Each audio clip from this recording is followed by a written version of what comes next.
A relentless surge in car thefts, often connected to other crime. Our team examines how older criminals could be using kids to get away with it. Plus, mounting calls to address youth crime in Maryland. We press your leaders on why there's little progress. What do you say to the 6.1 million people in Maryland who argue that they're being impacted by these laws and by decisions made by you and other lawmakers, and they don't feel like anything is changing? Weeks of delayed school buses and change to school start times. Now Howard County parents are fed up. Late every day. What they're demanding from school leaders. A business owner devastated after his shoe store is ransacked. You didn't just take from a shoe store, you took a piece of the community. We make his frustrations heard. Threats of a weekend washout. I'm tracking a potential tropical system heading our way.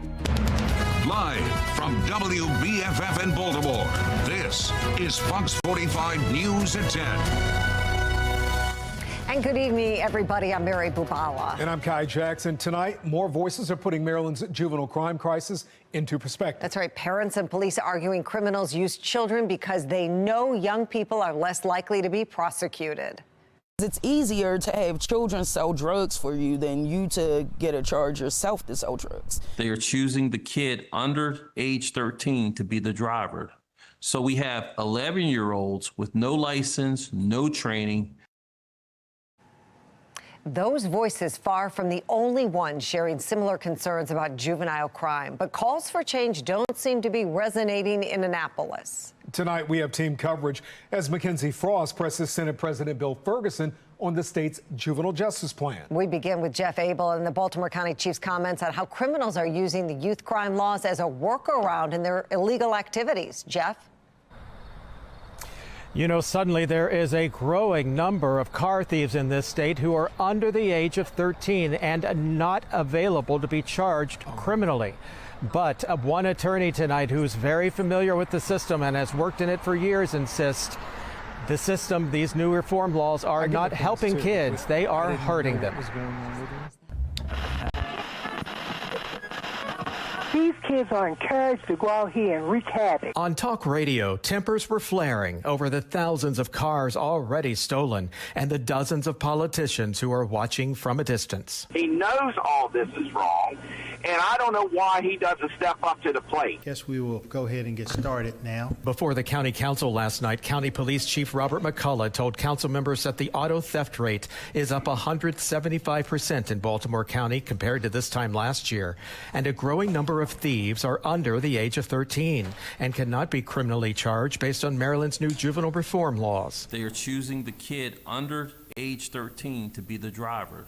So we have 11-year-olds with no license, no training, driving these stolen cars at high speeds. I feel like they're prey to these predators. Patty Hawkins moved her family out of Baltimore after seeing the violence her teenage son faced when he refused to break the law. They knocked him out and robbed him, all because he doesn't want to be in a gang. Defense attorney Roya Hanna believes the current catch and release of young car thieves is creating a more hardened breed of criminals. And I think it represents a misunderstanding by a lot of the legislatures about what was happening in the juvenile system to start with. Right now, many of the adults she represents who are now accused of violent crimes started stealing cars, she says, at very young ages. You know, when they're so young, they're not trying to hurt people. They just want the thrill of it. But then it does escalate into things that we really can't tolerate as a society. And if we're not taking steps to nip it in the bud early and to provide them services, to hold them accountable, to make sure that they understand the impact of their actions, then we're doing them a disservice. Well, of those juveniles who are old enough to be criminally charged, Baltimore County says arrests of car thieves in that county, juvenile arrests are up more than 500%. We're live tonight. Jeff Abel, Fox 45 News. Jeff, thank you. Well, in all corners of the state, police officers are voicing concern about the juvenile crime crisis, particularly the way children react when they're caught. Kids get out of the car, and the minute you stop them and you pull them aside, the first thing they say to you is, "Are you going to call my mother?" Because they know they're not. They know they're underage, and they know they can't get in trouble. You know, I've been out on patrol many a times, and I've gotten the same reaction from juveniles over and over again, which is, "Well, I'm a juvenile. You can't do anything." Well, a dozen top prosecutors across Maryland are also calling for changes to the juvenile justice system. Those prosecutors represent about 5 million people. It's nearly 82% of the state's population. If we don't do something to hold these young people accountable, they will continue to run and almost have lawlessness in our cities. And we can't have that. Some of our laws that have been passed recently do make it a little more challenging for us to hold them accountable. And that's sort of playing a role in some of the issues we're seeing at the moment. To our young people, you are not outsmarting the police. You are not outmaneuvering prosecutors. You will not scare your peers into silence. Despite those calls from police and prosecutors, Juvenile Justice Secretary Vincent Schiraldi says children don't belong in the adult criminal system. You start to sort of think of themselves as little 12-year-old thugs, and they self-identify in ways that we really don't want them to. If they're under 13, we can provide them with services informally or the joy. Well, about 10 years ago, Schiraldi wrote an op-ed piece in the Washington Post saying he didn't believe anyone younger than 21 should be in the adult criminal justice system. He stood by that statement in an interview with Fox 45 News back in May. He also says parole and probation doesn't necessarily make communities safer. Fox 45 News spoke with Europe C. Morgan, spokesperson for the community activist group Peace. She believes lawmakers will listen to Schiraldi and not police, prosecutors, and parents. I think he, as the head of juvenile services, plays an incredibly important role. I mean, he's the captain, right? He's the quarterback. He's the one who's going to guide this organization in the direction that's going to go. There are already a lot of questions that were asked when his name first came up for an appointment from Governor Wes Moore, and whether or not his philosophy, his very progressive philosophy, matched with what we need, particularly in Baltimore. Europe C. Morgan believes former City State's Attorney Marilyn Mosby lost the primary election because of her progressive crime policies. She believes that could happen to state lawmakers, too, because of progressive juvenile justice laws. Residents spoke with their vote. And from what I'm hearing in the community, we've had town halls all across the city of Baltimore. We're about halfway through all 14 councilmanic districts. And at every single one of these meetings, the issue of juvenile crime is always a topic. So whether or not those politicians are going to listen to voters, I don't know, but I can tell you that if they intend to keep their job, they should certainly, I think, look at the former state's attorney as a cautionary tale. Well, today, Fox 45 News took youth crime concerns directly to Senate President Bill Ferguson, one of the most influential people in Annapolis. Mackenzie Frost has his response. Senate President Bill Ferguson says he believes most young people are not the ones committing crimes. And despite what we continue to hear from police and prosecutors about the growing concern of juvenile crime, it's unclear if any policies will actually change. From Baltimore City to Prince George's County, Frederick to Wicomico, the juvenile crime crisis is touching almost everywhere. We see a pretty significant amount of juvenile crime. Good morning, everyone. Now we're demanding answers from the man leading the Maryland Senate. It feels like there's not a lot of urgency happening. Why is the General Assembly not moving quicker to get a handle on this before more people's lives are impacted by this? Look, I push back to say that there's not urgency. It's something that I'm talking about with other members and my community every single day. It's probably the thing that keeps me up the most at night. But those conversations haven't materialized into any legislative change, despite pleas from parents. They're teenagers. They know what they're doing. They know right from wrong. They need to start locking these kids up. They need to change the laws. And other leaders dealing with the reality of juveniles committing crimes. Senate President Bill Ferguson describes the latest report from the Department of Juvenile Services showing a decline in juvenile crime as interesting, but says kids using guns to commit crimes, which has increased 220%, as a major issue. It is totally unacceptable where we are. He just hasn't pulled the trigger on making any policy changes. During a House hearing tackling juvenile crime, prosecutors and police push back on that DJS data. The statements of the Secretary about the falling numbers in terms of juvenile crime that's not what we've seen here in Montgomery County. This legislation has put our children at risk our communities at risk, and the entire state at risk of extreme chronic violence. They see no reason to stop committing crimes because we are giving them no reason not to. And we push back on Ferguson, given what prosecutors and police are saying about the reality of the crime crisis. What do you say to the 6.1 million people in Maryland who argue that they're being impacted by these laws and by decisions made by you and other lawmakers, and they don't feel like anything is changing? I mean, look, we're reviewing all of it right now. I would say that some of the messages around what is possible have been a bit confusing from some of our law enforcement agencies. To say that there's nothing that we can do, it's just simply not true. So are these prosecutors Mackenzie, wrong? we have to get to the president says next thing, sorry. The Senate president not answering my question, asking if prosecutors are wrong. Some leaders growing frustrated after being told that juvenile crime is down. Some people may have this idea to tell us that we actually do not see what we see. The community members have expressed to us that they will not accept this. So who are we speaking for? In Ferguson's latest newsletter, he says the Senate will likely review the current laws, but without a clear direction from him on what that change will be, it's unclear what, if anything, will get addressed in January. Like other legislative leaders, Senate President Ferguson says there is urgency to take action on this, but so far we have yet to see any action to make those plans a reality. In the newsroom, Mackenzie Frost, Fox 45 News. Following last week's juvenile justice hearing, Mackenzie pressed House Speaker Adrian Jones about how the General Assembly will move forward. Do you believe that kids using guns in crimes is a problem that the House will address in January? The Judiciary Committee will deal with it. As Speaker, though, do you think that it's something that will be a priority? The Judiciary Committee and all our committees, all their priorities, Is it a priority for you? As a lawmaker here in Baltimore County, we saw kids using guns in Lansdowne. We've had issues with DJS. Yes, obviously, yes, but I gotta go. When will we see legislation to address that? Well, we don't do session until January. Should that change? Excuse me? Should that change? Should what change? Should there be a special session to address the juvenile crime crisis right now? This is something I will be discussing with my chairs. I don't want to be in the media and saying, oh, Speaker didn't talk to us. We're going to be having meetings, so when that happens, you'll know. Fox 45 News also questioned House Speaker Jones in Towson this weekend. She says while new legislation is under consideration, she doesn't feel there's a need to act before the next session in January.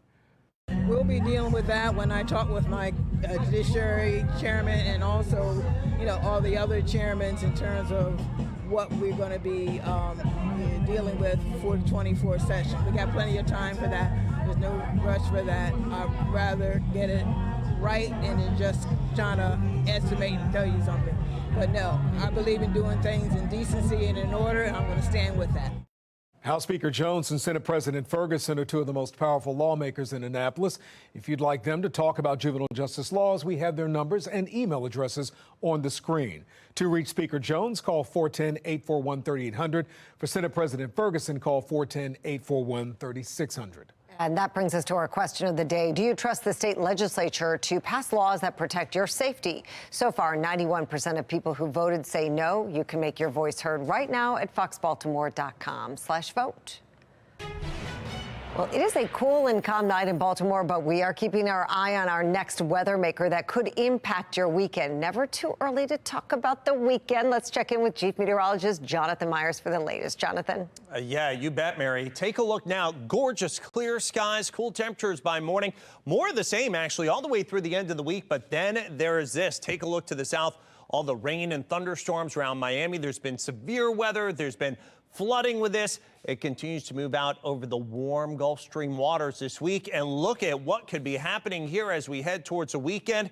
This is our GFS Future Scan computer model, one of our extended range computer models, and it's fairly accurate. Look at that circulation down in the south. Could have a subtropical system perhaps, and a lot of rain coming our way, at least some computer models say, as we head into the weekend. I'm going to let you know what the implications are for impacts here. My Weather Authority forecast. Jonathan, thank you. Well, coming up on Fox 45 News at 10, Adnan Syed hosting an hours-long news conference today without his attorneys. Why he wants the Attorney General to investigate prosecutors in his murder case.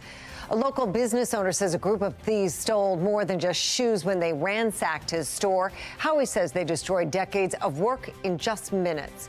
And families outraged over a changing schedule for Howard County schools, where parents and bus drivers are putting the blame for ongoing transportation troubles.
I just want to expect that the buses are actually going to be consistent, because it's my education that they're taking out of.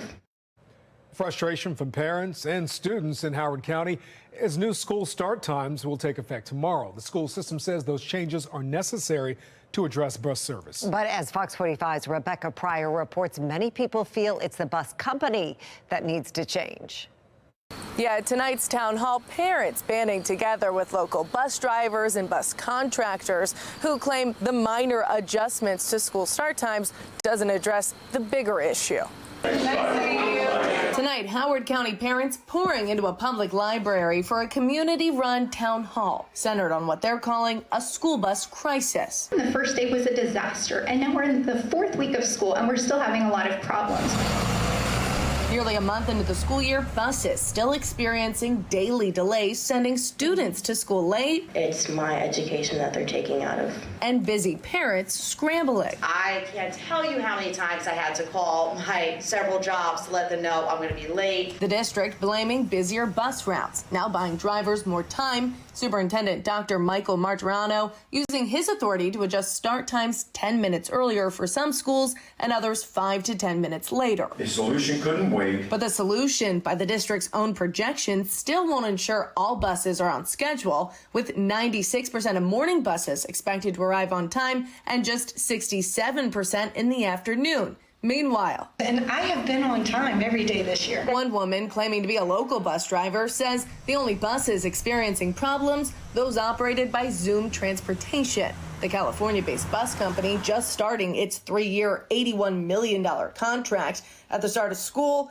Zoom canceling dozens of routes without warning due to a driver shortage. According to the district, those routes all back up and running, but only with the help of short-term staffing brought in from out of state. They don't even drive here. They don't even know that you can make a right-hand turn on red in the state of Maryland. They keep saying all the contractors are having that we're all having issues. That's not true. Several local bus company owners. We're not having issues. Viannis, you're not having issues. Mike Bowen's not having issues. Also skeptical new start times will make a real difference for Zoom. The thing is, we all have to keep in mind these drivers are still from Seattle and California, and they're not staying here. And this problem's not going to go away. It's going to be here for a long time. Parents now pushing for Zoom's contract. So for me, my parent eyes, it seems more of a Zoom problem. To be canceled. We have an $81 million budget on the line. I understand that, but what's more important? Our children. And the school leaders who awarded it held accountable. We are under a lot of delusions in Howard County about how great our schools are. We have amazing kids, and we have amazing teachers, and we have a third-rate central office. Again, those new start times are scheduled to take effect tomorrow morning. Time will tell if they deliver on the results that the superintendent has promised, or if we'll see more delays in the coming days. In Howard County, Rebecca Pryor, Fox 45 News. Well, we are seeing the fallout from the latest Project Baltimore report showing 13 Baltimore City high schools where 0 students among those tested are proficient in math. That's 40% of all city high schools. Last school year, Baltimore City received $1.6 billion from taxpayers, the most ever. The school system also got $799 million in COVID relief funding. The troubling test scores has mayoral candidate Sheila Dixon demanding accountability when it comes to where that money is going. Where is the breakdown, and why isn't the school board responding to many of these questions as relates to the budget, the money, and why can't the school system be transparent in providing the citizens? You know, I feel for parents. My kids are grown, they're out of school, but I, as a former teacher, I'm always committed to education. I know it's the important, it's the answer, one of the answers and the key that we're facing now with our juveniles and what's happening with crime, what's happening with the breakdown in the family. Parents, guardians, supporters need to be outraged. They need to be at North Avenue demanding answers to what's happening with their students and with their children. And I don't see that happening. Well, Project Baltimore has been investigating the problems within Maryland public schools, including Baltimore City test scores and Howard County's bus problems. You can find all of their reporting on our website, foxbaltimore.com. An error at City Hall means Baltimore missed out on $10 million. How that mistake happened and what's being done to correct it. And a gorgeous crisp overnight on the way. Temperatures going to generally be in the 50s, low to mid 50s across the area. So get those light jackets out when you wake up tomorrow morning. At 51 at Elkin, 55 at Easton, and temperatures, look at that, even some upper 40s around Frederick. Tomorrow, another gorgeous day to head out to the park after school, but we could have some rain and tropical rain too. We're tracking our next weather maker for the weekend. My Weather Authority forecast. A live look right now at Towson as we head to break. Looks like a nice, quiet night in Baltimore County.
Violent crime is an issue in cities nationwide. In fact, cities are seeing a rise in certain types of crimes. And who's committing crimes has officials just as concerned as the violence itself. National correspondent Kayla Gaskins explains. A wave of appalling crimes across the country appear to show perpetrators growing bolder. The one started just hitting me. The cashier at a gas station in a Seattle suburb brutally beaten as the attackers ransacked the store. They said that they were going to take what they wanted for free. In California, a sheriff's deputy shot and killed on Sunday during an ambush at a traffic light. And carjackings spiking in Washington, D.C. Congress even held a briefing on how to avoid becoming a victim. Included telling people to give space between their car and the car in front of them when they pull up to a stop sign or a stoplight so that they can make an evasive maneuver if they have to. According to Metropolitan Police, 65% of carjacking arrests in the nation's capital involve juveniles. In Vegas, a 17-year-old driving a stolen car hit and killed a bicyclist. Video taken by a passenger, leading detectives to conclude it was intentional. The victim, 64-year-old Andreas Probst, a retired police chief, died at the hospital. I'm not going to say this is the most egregious I've ever seen, but it's certainly in the top 5 or 10%. Minors also increasingly stealing cars in Baltimore. That's where an 11-year-old has been caught 17 times for car thefts and burglaries, but has yet to face a single charge. A Maryland law passed last year prohibits kids under 13 from facing criminal charges in most cases, in line with recent nationwide criminal justice reform trends that critics call soft on crime. Juveniles feel that they're not going to get in any trouble, and so they could be arrested for driving a stolen vehicle or maybe even for committing a carjacking and not be detained even pending trial. They'd just be released to their parents. Victims of crime are starting to push back on these laws, causing some local and state leaders to begin to reconsider the approach. In Washington, I'm Kayla Gaskins. We don't have anything to hide. We're a family. We've suffered so much. Adnan Syed holding his own news conference about his case, his request to the Attorney General ahead at 10:30. And a Baltimore business is ransacked in minutes. First on Fox, the owner shares surveillance video from the break-in.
We are following breaking news out of Southwest Baltimore. This is a live look from Jamestown Court. We are hearing reports of a possible shooting there. As you can see, police crime tape is up. There's a police presence there. Fox 45 News is working to find out exactly what's happening here. But again, we've gotten a report of a shooting there. We'll keep you updated on air and online. Well, a Baltimore man's dream is shattered in a matter of minutes. That's right. The owner says suspects used a stolen car to break into his business. Fox 45's Alexa Ashwell has a surveillance video and a story you're seeing first on Fox. I can't believe it. I really can't. Shattered glass, a broken door, and the inventory here at Star Life Kicks gone. It's been 1 week since Anthony Mason's store here in Baltimore was ransacked by several suspects, and the owner still in a state of disbelief. You didn't just take from a shoe store, you took a piece of the community. People just don't come here to buy shoes. Some people just come here just to talk about life, motivation. To understand the magnitude of this crime, you must understand the dream. This was the first day I ever started selling shoes. Mason grew up in West Baltimore. Used to be a store up that way, a Park Ice called Cinderella's. He says his love for sneakers at an early age prompted his lifelong goal to one day open his own shoe and apparel store. When I went there for the first time and I got my first pair of Jordans from there, I said, oh, I want to own a store just like this. That dream became reality 2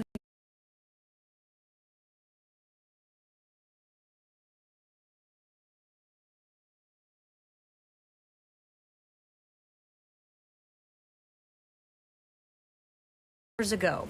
Star Life Kicks was born here near the corner of East Pratt Street and Central Avenue. It was just something that I worked so hard for because I was building up to it for like 7 to 9 years. Nearly a decade in the making, destroyed in a matter of minutes. On September 12th, Mason says he received a phone call that someone had broken into his store. Surveillance video from a business across the street capturing this van pull past Mason's store around 3 in the morning. The suspects break into the business, then proceed to place thousands of dollars in merchandise, including about 500 pairs of shoes, Jordans, Yeezys, New Balance, into the van and drive off. Mason says investigators have since found the van and told him it had been reported stolen. They found a stolen van that was a part of the crime, and they're still investigating it and trying to link the pieces to the puzzle. Pieces like the shattered glass that once covered Mason's store. He's since cleaned up and vows to rebuild. Because we do so much for the community and the youth of Baltimore. So it's just not just, for me, it's just like, this is how I help and give back to the community and give hope to the kids that if I can do it, they can do it. Alexa Ashwell, Fox 45 News. Well, no arrests have been made as of this point. Anybody with information is asked to call police. Well, stolen vans and cars is commonplace across Baltimore right now. Police confirm more than 7,700 auto thefts across the city this year, about triple the level seen last year. Only 3% of the thefts have ended in arrests. Councilman Zeke Cohen is now calling for a hearing into the problem, saying car thefts is driving people out of Baltimore. When a percentage is that high, it cannot just be a statistic, it must be a call to action. It is also a reason that some residents have chosen to leave our city. It's not clear when that hearing will take place. It's important to know Councilman Cohen is running for City Council President. Fox 45 News spoke with political analyst John Deedy, who says this resolution could have something to do with politics rather than public safety. Cohen's only opponent right now is incumbent City Council President Nick Mosby. He says Mosby's wife, former City State's Attorney Marilyn Mosby, and her reputation could be playing a role. And the name Mosby, when you think of crime, is associated with lenient crime policies. So to say that you're going to be a little bit tougher is a good, offset from what your opponent is. And I think that this is a smart move for him to take a stronger stand on an issue like this, because there's a lot of votes he needs to get out of the city in order to win the primary. If you have a story about a stolen car or know someone who's been impacted by the spike in auto thefts, we'd like to hear about it. Scan the QR code here on your screen and tell us what happened, or send us an email at news@foxbaltimore.com. Baltimore City Councilman Eric Costello says the city missed out on $10 million in grant money to help the homelessness crisis. The money was never reported to federal officials, meaning the city didn't receive a reimbursement. Costello joined us on Fox 45 News tonight at 5, saying issues within the mayor's office of homeless services led to the error. They were justified as not occurring because there were turnover in that office, and that certain individuals in the office didn't have access to credentials. Credentials are the username and the password to be able to log into HUD system in order to report the spending and to be able to be reimbursed for that spending. So that didn't happen. Costello also says this affects landlords who work with the city to house people in need. Some tenants say they've been evicted because of late payments from the city to those landlords. The man accused of sexually assaulting 3 women in Towson this year pleads guilty to 3 counts of first-degree rape. Prosecutors say 28-year-old Quancy Davis of Baltimore City forced 3 women into an alley along West Joppa Road in February, where police say he forced them to perform sex acts at gunpoint. The state's attorney's office is seeking a sentence of life in prison. A sentencing date has not been set. Davis is being held without bail. New developments in the Adnan Syed case. This afternoon, he held a news conference at his home, calling on the Attorney General to investigate potential misconduct from prosecutors. Syed shared a lengthy slide presentation rehashing his case surrounding the murder of Hayman Lee. He says 2 prosecutors who were assistant state's attorneys during the case mishandled evidence and witnesses. Syed also says one of the 2 attorneys colluded with Steve Kelly, an attorney for Hayman Lee's family. From the very beginning of my case, from the very outset, prosecutorial misconduct was present. We're asking the Attorney General's office, Mr. Brown, to please conduct an investigation.